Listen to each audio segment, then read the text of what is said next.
Best health packages up to 80% discount. Tirumala Diagnostics. నమస్కారం శశి గారు. నమస్కారం నారాజ్ గారు. సార్, ఇప్పుడు మనం డిస్కస్ చేసుకునేటువంటి టాపిక్ ఎస్ సొసైటీలో ఎంత జుగుప్సాకరంగా ఉందా అనేటువంటి ఆలోచన రాక మానదండి. అది కూడా మన తెలుగు రాష్ట్రాల్లో జరగడం అనేది దారుణం. అంటే ఇంతకంటే నీచం ఇంకొకటి ఉండదేమో మనం డిస్కస్ చేసుకోవడానికి. బట్ మన చుట్టూనే మన ఇళ్ళల్లో మనతో పాటు ఉండేటువంటి వాళ్ళే మనకు తెలియకుండానే రోజు మనతో తిరిగేటువంటి వాళ్ళు, మనల్ని పెంచిన వాళ్ళు, మన కన్నవాళ్ళే ఇంత దారుణానికి ఒడిగడతారు అనేటువంటి విషయం ప్రతి ఒక్కరూ తెలుసుకోవాలి. అవేర్నెస్ తోటి ఉండాల్సినటువంటి అవసరం ఉంది. జీడిమెట్లో జరిగినటువంటి ఒక ఇన్సిడెంట్ గురించి చెప్తానండి. అంటే కన్న తండ్రి కన్న కూతుర్ని ఎలా అంటే అసలు ఒక ఫాదర్ ఫిగర్లో ఉండాల్సినటువంటి ఒక మనిషి అంత నీచానికి దిగజారుతాడు అనేటువంటి విషయాన్ని డైజెస్ట్ చేసుకోలేనటువంటి విషయం. ఆ తండ్రి అనేటువంటి ఆ పదానికే అర్థం మొత్తం మార్చేసినటువంటి కిరాతకుడు అని చెప్పాలి. కూతురుపై చేసినటువంటి మానసికంగా శారీరకంగా అత్యాచారం ఏదైతే ఉందో ఇవాళ అది బయటికి రావడం జరిగిందండి.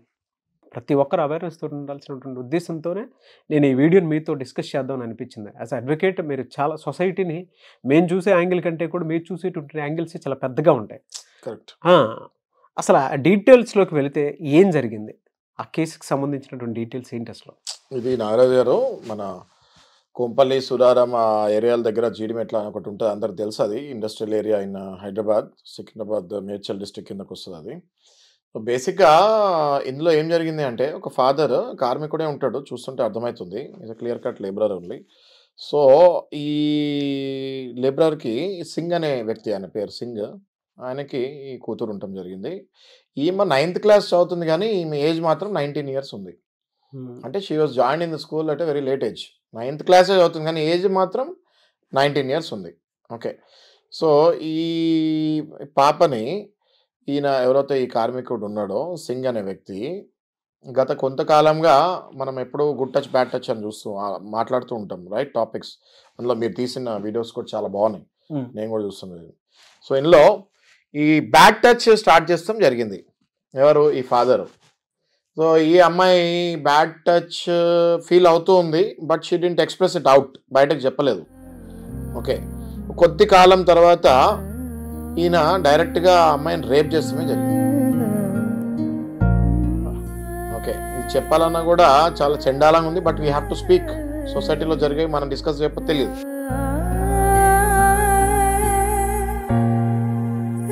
రైట్. సో చెప్పాల్సి వస్తుంది, రైట్. చాలా మంది ఈ టాపిక్స్ వినడానికి కూడా ఇష్టపడరు. ఫాదర్ ఏంటి, డాటర్ని రేప్ చేస్తాం ఏంటి అని. But if you don't talk, మనం మాట్లాడకపోతే అది సమాజంలోకి వెళ్ళదు, రైట్. సో ఇది రేప్ చేస్తాం జరిగి వెంటనే మళ్ళీ ఈ అమ్మాయి రేప్ అయిన తర్వాత వెంటనే పోలీస్ స్టేషన్కి వెళ్ళలేదు. ఓకే. రేప్ అయిన తర్వాత ఈ అమ్మాయి మళ్ళీ యాజ్ ఇట్ ఈస్ మొన్న జరిగిన ఇన్సిడెంట్లో, బీచ్ దగ్గర జరిగిన ఇన్సిడెంట్లో అమ్మాయి ఎట్లయితే వెళ్ళి ఒక్కటే కూర్చుందో, సేమ్ అలాగే ఈ అమ్మాయి ఫాదర్తో రేప్ అయిన తర్వాత ఒక ప్లేస్ దగ్గరికి వెళ్ళి కూర్చుంటాం జరిగింది. ఓకే. అంటే ఎక్స్ప్రెస్ చేస్తానికి కూడా ఏం చేయాలో అర్థం కాని పరిస్థితుల్లో వెళ్ళి కూర్చుంటాం జరిగింది. అట్లనే అట్ ద సేమ్ టైం ఆ అమ్మాయి వాళ్ళ అమ్మకు కూడా చెప్తాం జరిగింది వెళ్ళే ముందు. ఓకే. వాళ్ళ అమ్మకు కూడా వెంటనే చెప్తాం జరిగింది, ఇట్లా చేసాడు వీడు అని. కానీ వాళ్ళ అమ్మ ఇక్కడ చూడండి ఎంత హారిబుల్ అంటే, వాళ్ళ అమ్మ కూడా ఏమీ కమెంట్ చేయకుండా వదిలేస్తాం జరిగింది. దానికి రీజన్ వేరే ఉండొచ్చు, వీళ్ళ ఫాదర్ తాగి పిచ్చ కొడుతుండొచ్చు అమ్మని. సో అమ్మ భయపడిపోయి ఉంది, వాళ్ళ అమ్మ కూడా భయపడి ఎక్కడికి వెళ్ళలేదు వాళ్ళ అమ్మ. ఎందుకంటే ఏ తల్లికైనా కూతురు ఎంత ఇష్టమో మీకు తెలుసు, రైట్. ఏ తల్లికైనా కూతురు పైన ఇట్లా అగాత్యం జరిగింది అంటే ఊరుకొని ఉండదు. కానీ వీడు ఎంత కిరాత కూడా ఆలోచించండి. కూతురు వచ్చి చెప్పినా తల్లి ఏమీ ఎవరికి చెప్పలేని పరిస్థితిలో ఉంది, రైట్. ఈ కూతురు వెళ్ళి సపరేట్గా ఒక ప్లేస్లో కూర్చుంటాం జరిగింది. ఈ సేమ్ టైం ఈ ఎవరికి చెప్పాలో తెలియని పరిస్థితిలో ఇన్స్టాగ్రామ్లో ఎప్పుడో ఒక ఫ్రెండ్ ఈమెకి రెగ్యులర్గా చాట్లో ఉండటం జరుగుతుంది. ఆ ఇన్స్టాగ్రామ్లో ఫ్రెండ్కి చెప్తాం జరిగింది, ఈ అమ్మాయి ఇట్లా అసలు నాకేం అర్థం అవ్వట్లేదు, నేను కంప్లీట్ డిప్రెషన్లోకి వెళ్ళిపోతున్నా, నాతోటి ఇట్లా జరిగింది, మా ఫాదర్ ఇట్లా రేప్ చేస్తాం జరిగింది నన్ను అని చెప్పేసరికి వాడు ఆ ఇన్స్టాగ్రామ్లో ఉన్న ఫ్రెండ్ వాడు ఒక పెద్ద ఈడియట్ ఆడు. ఓకే. వాడు వచ్చి మళ్ళీ వాడు అడ్వాంటేజ్ తీసుకొని వాడు రేప్ చేస్తాం జరిగింది ఈ పిల్లని. ఆలోచించండి. అరే ఏంది ఈ పిల్ల ఇంకా ఫర్దర్ డిప్రెషన్లోకి వెళ్తూ ఉన్నప్పుడు అదే క్రమంలో ఈ ఇన్స్టాగ్రామ్ రిలేషన్ ఎలా అంటే ఈ ఇన్స్టాగ్రామ్ సహజంగా ఇప్పుడు సోషల్ మీడియాలో అందరు ఉంటున్నారు కదండి. ఇంటర్నెట్ వచ్చేసింది ప్రతి మొబైల్లో, సోషల్ మీడియాలో అందరూ ఉంటున్నారు కదా. అందులో ఈమె టీనేజ్లో ఉన్న అమ్మాయి ఆబ్వియస్లీ టీనేజ్లో ఉన్న అబ్బాయితోటి చాటింగ్ ఇది జరుగుతాం సహజం ఇది, రైట్. సో వీడు ఎంత ఇడియట్ అంటే వీడు ఇన్స్టాగ్రామ్లో ఉన్న ఫ్రెండ్ వాడు మళ్ళీ ఎక్స్ప్లాయిట్ చేశాడు. అంటే ఫాదర్ రేప్ చేశాడు అనగానే వీడు కూడా అడ్వాంటేజ్ తీసుకొని ఎక్స్ప్లాయిట్ చేసి ఆ పిల్లని ఎక్స్ప్లాయిట్ చేసి, అంటే ఎలా సార్ ఎక్స్ప్లాయిట్ అంటే సరే నేను మాట్లాడతాను, నేను చూస్తాను, నువ్వు టెన్షన్ పడకు అని వచ్చి వీడియో ఎక్స్ప్లాయిట్ చేసి వీడు రేప్ చేస్తాం జరిగింది. ఓకే, ఇది మళ్ళీ స్లోగా గ్యాంగ్ రేప్కి వెళ్తుంది చూడండి. ఓకే, ఇది అయిపోయిందా? ఇక్కడతో అయిపోలేదు. మళ్ళీ ఈమె వెళ్ళి ఇంటి దగ్గర ఉన్న ఒక అబ్బాయికి చెప్తాం జరిగింది. వాడు ఇంకొకటితో కలిసి మళ్ళీ వాడు రేప్ చేస్తాం జరిగింది. So this has converted to A gang rape. Okay, ఆ లాస్ట్లో మళ్ళీ ఈ అమ్మాయి అదృష్టం బాగుండి లాస్ట్లో ఎవరో ఇంకొక అక్కకి చెప్తాం జరిగింది. ఆమె ఓన్ అక్కన కజిన్ అక్కన పక్కకు పెడితే ఒక అక్కకి చెప్తాం జరిగింది. ఆ అక్క అప్పుడు రియలైజ్ అయ్యి ఇదేంటి నువ్వు కంటిన్యూగా ఇది నీ గ్యాంగ్ రేప్ అవుతుంది నీ మీద అని చెప్పి అప్పుడు పోలీస్ స్టేషన్కి వెళ్తాం జరిగింది. జీడిమెట్ల పోలీస్ స్టేషన్కి వెళ్తాం జరిగింది. ఈ పోలీసు వాళ్ళు కూడా ప్రాథమికంగా ఎక్కువ సమాచారము మన మీడియాకి ఇవ్వలేదు. Okay, it is still going on further. ఇప్పుడు మనం చెప్పుకునేదంతా కూడా మ్యాక్సిమం ఇన్ఫర్మేషన్ వచ్చిన దగ్గర నుంచి తీసి చెప్తున్నాం మనం. ఇంకా ఇన్ఫర్మేషన్ ఉంది which we will further discuss definitely. Okay, so ఇవన్నీ కూడా చాలా ఈజీగా వెళ్ళిపోకుండా దీన్ని ఇక్కడ పట్టాలి. ఈ సంఘటన ఏదైతే జరిగిందో దీన్ని ఇక్కడి నుంచి మళ్ళీ ఏదో స్మూత్గా వెళ్ళిపోతాం కాకుండా దీన్ని ఈ టాపిక్ని ఇక్కడ పట్టి మళ్ళీ మనం సమాజానికి తీసుకొని రావాలి. ఎందుకో నేను మీకు చెప్తాను, ఇక్కడ జరిగింది నార్మల్ రేప్ కాదు నాగరాజు గారు. This rape is not a normal rape. రేపులో నార్మల్ రేప్ ఏంటండి అని అడుగుతారేమో. ఇది ఫాదర్ చేశాడు, మరి నార్మల్ రేప్ ఇది కాదు కదా. ఇది ఫాదర్ ఒక డాటర్ మీద చేసిన రేప్ కాబట్టి ఇది మనము ఏ సొసైటీలో ఉంటున్నాము? మనం కుక్కలు పందులు మధ్యలో లేం కదా. We are all civilized. మనం మనిషి బతుకుతున్నాం కదా. ఎలా సార్ అంటే ఈ పాయింట్ నుంచి మనం వీళ్ళ ముగ్గురు నుంచి సొసైటీ ఏం తెలుసుకోవాల్సినటువంటి అవసరం ఉంది. ఈ ఆడపిల్ల సైడ్ నుంచి చూసేటప్పటికి అంటే ఓవరాల్గా చూసుకుంటే అంటే ఇంత మోసపోయింది, దానితో పాటు అదే ఇంకొక ఆడపిల్లకి చెప్పింది కాబట్టి కంటిన్యూటీ లేకుండా ఒక చోట ఆగి పోలీస్ స్టేషన్ వరకు వచ్చింది. కరెక్ట్. ఏ పాత్ర ఏ మేరకు ఉండాలండి? మీరు నాగరాజు గారు క్విక్లీ ఇప్పుడు మీరు చెప్తున్నారు కదా, ఎట్లా అయితే అమ్మాయికి చెప్పకపోతే కంటిన్యూగా రేపులు జరిగినాయి మధ్యలో. ఏది ఫాదర్ తర్వాత ఫ్రెండ్ తర్వాత ఇంకో ఫ్రెండ్. ఇప్పుడు నాగరాజు గారు ఇప్పుడు నేను కంపేర్ చేసుకుంటే ఈ రేప్ ఇన్సిడెంట్కి మొన్న వైజాగ్ బీచ్లో జరిగిన రేప్ ఇన్సిడెంట్కి కూడా ఇది నాకు ఒకటి అర్థం కాదు ఏంటంటే, ఈ అమ్మాయిలు ఎవరైతే రేపుకు గురవుతున్నారో ఒక్కసారి రేపు గురైన అమ్మాయి ఇంకోళ్ళకి చెప్తే మళ్ళీ వాళ్ళు రేప్ చేస్తాం జరుగుతుంది. 2 ఇన్సిడెంట్స్ చాలా దగ్గరగా ఉన్నాయి. మొన్న వైజాగ్లో జరిగింది, ఇక్కడ జరిగింది. అదైతే ఘోరంగా 6 రోజులు, ఇది 1-2 డేస్. వీళ్ళు అమ్మాయిలు అర్థం చేసుకోవాల్సింది ఏంటి అంటే, ఎప్పుడైతే ఇట్లాంటిది మీ మీద అగాత్యం జరుగుతుందో వెంటనే please dial police station. Police స్టేషన్కి చాలా చిన్న నంబర్ ఇచ్చారు 100 ఇట్లాంటివి. వెంటనే అక్కడ డయల్ చేస్తే అక్కడ ఎక్స్ప్లాయిటేషన్ జరగదు కదా. ఈ ఒక్క పాయింట్ అమ్మాయిలు చాలా మిస్ అవుతారండి. అవేర్నెస్ అందరూ ఎందుకు మిస్ అవుతున్నారు అంటే, ఒక అమ్మాయి అనగానే భయపడటం జరుగుతుంది. ఈ భయం ఎప్పుడైతే అమ్మాయి పోగొట్టుకుంటుందో అప్పుడే సొసైటీలో రక్షణ ఉంటుంది. అది మీరు ఎందుకు తెలుసుకోవట్లేదు అమ్మాయిలు అనేది నేను చాలా సీరియస్గా అడుగుతున్నాను. ఓకే, ఈ అమ్మాయి అని కాదు, ప్రతి అమ్మాయి ప్లీజ్ గుర్తుపెట్టుకోండి. మీరు ఇన్ని కేసెస్ చూసారు కదా, ఎందుకు ముందుకు రావట్లేదు ఇలాంటివి చేయకపోవడానికి? ఇంకా ఇది మన సోషల్ అవేర్నెస్ లేదండి. ఇంకా పబ్లిసిటీ జరగాలి, ఇంకా మనలాంటి ఇంటర్వ్యూస్ జరగాలి, ఈ పబ్లిసిటీ ఇంకా జరగాలి. ప్రతి అమ్మాయికి ఇట్లా జరిగితే ఎవరికి ఫోన్ చేయాలి అన్నది ఇంకా వెళ్ళట్లేదు. ఇప్పుడు నాగరాజు గారు ఇలా చేయకపోతే ఎందుకు చెప్పలేదు అన్న తప్పు అమ్మాయి మీదకి వెళ్తుంది. ఇది అమ్మాయిలు అర్థం చేసుకోవాలి. ఓకే, ఒక్కసారి జరగగానే వెంటనే పోలీస్ స్టేషన్కి చెప్తే ఓకే అక్కడితో ఆ రేప్ వర్క్ క్లోజ్ అవుతుంది, గ్యాంగ్ రేప్ కింద కన్వర్ట్ అవ్వదు. మీరు చెప్పకుండా వదిలేస్తాం వల్ల ఏదో రూమర్స్ వస్తాయి, ఈ అమ్మాయి వైపే తప్పు ఉంది, ఈ అమ్మాయి అందుకే చెప్పలేదు, ఈ అమ్మాయి ఎందుకే చెప్పలేదు, మీరే ఎంకరేజ్ చేస్తారు. ఇప్పుడు చూస్తున్నాం కదా మనం టాపిక్ లో చాలా డైవర్సిటీ కూడా జరుగుతుంటది అప్పుడప్పుడు రేప్ కేసెస్ లో. సో దయచేసి అమ్మాయిలు వాళ్ళ మీద బ్లేమింగ్ అసలు మీ మీద బ్లేమే రాదమ్మా అని చెప్పాలి. అమ్మాయిలకు నేను చెప్పేది ఏంటి అంటే, మీ మీద బ్లేమే రాదు. ఐపీసీలో సెక్షన్స్ ప్రకారము మిస్కన్సెప్షన్స్ ఉంటాయి. Rape is a rape. మీరు ఒకవేళ కన్సెంట్ చూపించినా కూడా ఆ అబ్బాయి తోటి రేప్ ఇస్ ఎ రేప్. అమ్మాయిలందరూ కన్ఫ్యూజ్ ఎక్కడ అవుతున్నారంటే, నేను నా ఫ్రెండ్ కదా, నేను కొన్ని రోజులు తిరిగాను కదా, అందుకని నా మీద నిందలు వస్తాయేమో, ఈ రేప్ చెప్పకూడదు అని వదిలేసి ఇంకో రేప్కి వెళ్తున్నారు. ఇంకో రేప్ జరుగుతుంది వాళ్ళకి.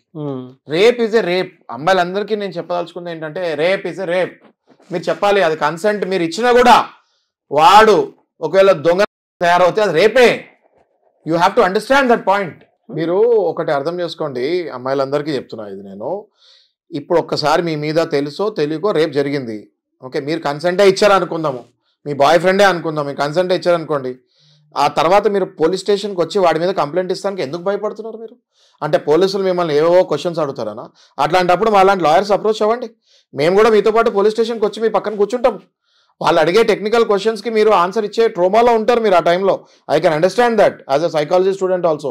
ఆ ట్రోమాలో ఉన్నప్పుడు ప్లీజ్ అప్రోచ్ ఏ లాయర్. మేము పర్సనల్గా వస్తాం, మీతో ఇంకో జూనియర్ లాయర్ని, ఒక అమ్మాయి అయితే అమ్మాయి అడ్వకేట్ని పంపిస్తాం మీతో పాటు. వాళ్ళు మీతో పాటు వచ్చి మీకు సహాయం చేస్తారు. పోలీస్ స్టేషన్లో కూర్చొని వాళ్ళు అడిగే క్వశ్చన్స్కి వీళ్ళు ఆన్సర్స్ ఇస్తారు.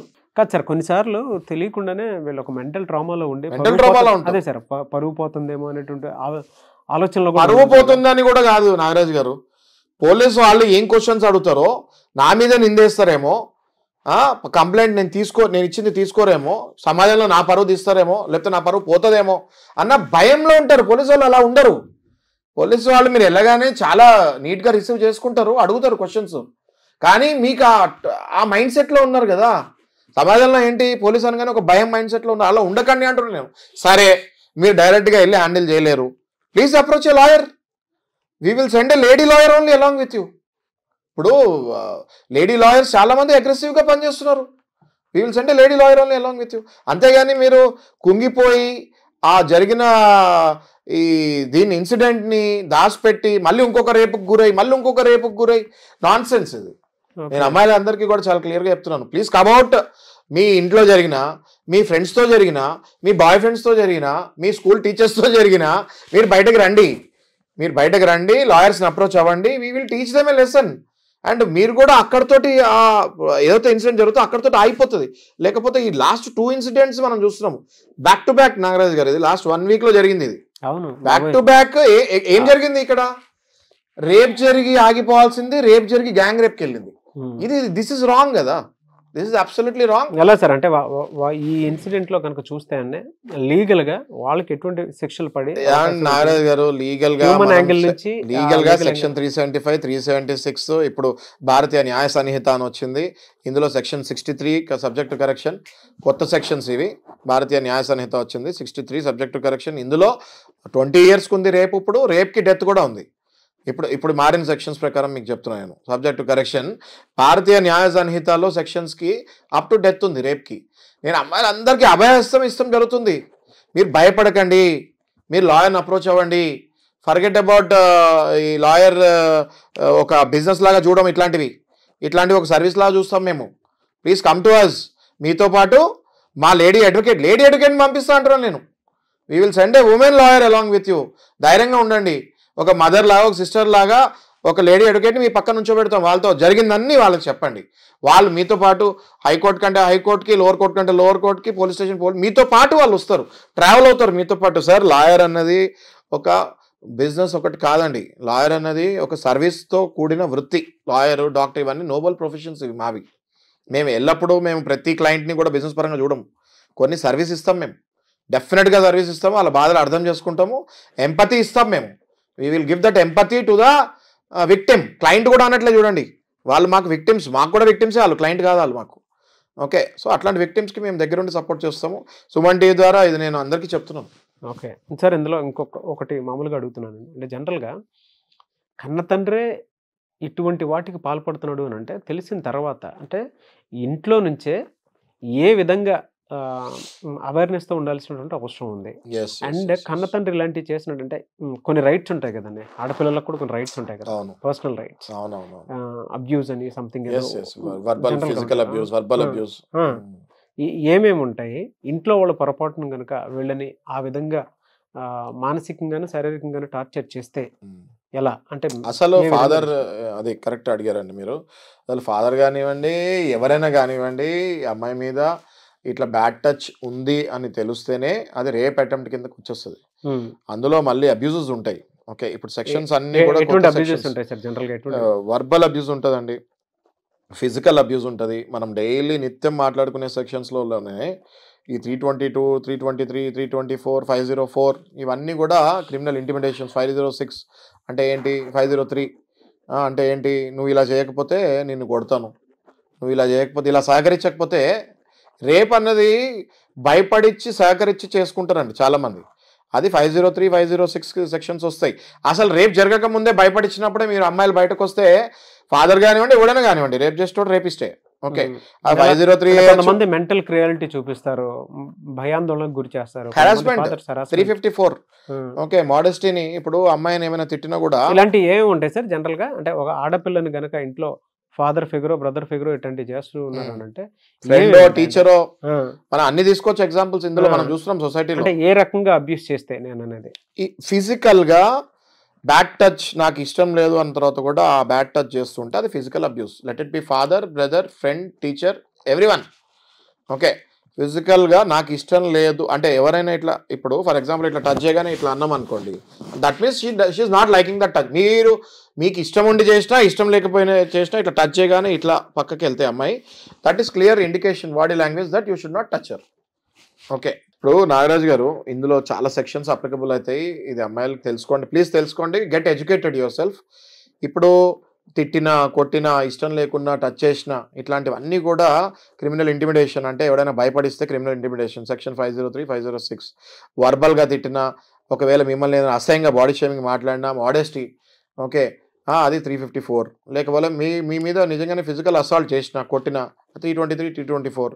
ఈ ఐపీసీ ప్రకారం, భారతీయ న్యాయ సంహిత ప్రకారం, బిఎన్ఎస్ ప్రకారం సెక్షన్స్ చేంజ్ అవుతాయి. అవి కూడా డిస్కస్ చేస్తాం. ఓకే, ఇవన్నీ సెక్షన్స్ అమ్మాయిల గురించే ఉన్నాయి. ఇంట్లో కొంతమంది అంటే పేరెంట్స్ అయినా అనుమానిస్తారు, అవమానిస్తూ ఉంటారు ఆడపిల్లల్ని, అండ్ కొంతమంది కామెంట్ కూడా చేసేస్తూ ఉంటారు. ఇప్పుడు నేను మీకు చాలాసార్లు వీడియోస్లో చెప్తాం జరిగింది, అమ్మాయిలందరికీ కూడా మనం వెస్ట్రన్ కంట్రీస్ చూసి కొన్ని మంచివి నేర్చుకోవాల్సింది ఏంటి అంటే, ఇంట్లో మీ మీద క్రుయాలిటీ ఉన్న సుప్రీంకోర్టులో ఈ మధ్య కాలంలో చాలా కేసులు అమ్మాయిలు వేశారు. మీరు నారాయణ ఒకటి చెప్తా మీకు ఇన్సిడెంట్ ఉదాహరణ. సుప్రీంకోర్టులో జస్ట్ 6 months బ్యాకే జరిగింది. సుప్రీంకోర్టులో 18 years కరెక్ట్గా టచ్ కూడా కాలేదు, ఇంకా 16 బిలో మేజర్ మైనర్లో ఉన్న అమ్మాయిని ఫాదర్ నువ్వు చదువుకుంటాను వీళ్ళని నీకు పెళ్లి చేస్తా అంటే, ఆ అమ్మాయి వెళ్ళి ఒక లాయర్ని పట్టుకొని సుప్రీంకోర్టులో కేసు వేస్తే ఫాదర్కి పనిష్మెంట్ ఇస్తాం జరిగింది ఇంట్లో. ఓకే, సుప్రీంకోర్టు జడ్జిమెంట్ ఇది. సో దయచేసి అర్థం చేసుకోండి, అమ్మాయిలందరికీ మీకు అన్ని రైట్స్ ఉంటాయి. మీరు మాలాంటి లాయర్స్ అప్రోచ్ అవ్వండి. క్లియర్ కట్గా ప్రతిదీ జీవితంలో మీకు ఇష్టం లేని ప్రతి దానికి ఒక సెక్షన్ ఉంది. ఆ సెక్షన్స్ తెలుసుకోండి, న్యాయంగా మనం ముందుకెళ్తాము. Definitely will save you. Nagaraj గారు, నేను క్లియర్గా అమ్మాయిలందరికీ చెప్పేది ఏంటి అంటే, మీకు పర్సనల్ రైట్స్ ఉంటాయి. ఓకే, మీరు అమ్మో నేను ఇలా చేయలేనేమో, నేను అలా చేయలేనేమో, నేను ఇక్కడికి వెళ్ళలేనేమో, అక్కడికి వెళ్ళలేనేమో, ఈ సెల్ ఫోన్ వాడలేనేమో, ఆ బట్టలు వేసుకోలేనేమో, వీళ్ళతో మాట్లాడలేనేమో, ఇవన్నీ అనుకోకండి. మీరు యాజ్ ఫార్ యాజ్ ఎప్పటి వరకు అయితే మీరు మీ లిమిట్స్లో ఉంటారో, మీరు కంట్రోల్లో ఉంటారో, అన్కాన్స్టిట్యూషనల్గా మీరు ఎప్పటి వరకు అయితే బిహేవ్ చేయరో, అప్పటి వరకు మిమ్మల్ని అసలు ఎవ్వరు ఏమంటానికి లేదు. మీ బ్రదర్ కానీ, మీ ఫాదర్ కానీ, మీ తాతయ్య కానీ, ఎవరైనా. ఓకే, ఇప్పుడు అదే అడ్వాంటేజ్ తీసుకొని కదా ఈ ఫాదర్ ఆఘాత్యం చేసింది. సో అమ్మాయిలు అర్థం చేసుకోండి, please keep educating your self, please keep reading good books. మిమ్మల్ని మీ రైట్స్ దగ్గర నుంచి ఎవ్వరూ ఆపుతానికి లేదు లేదు లేదు.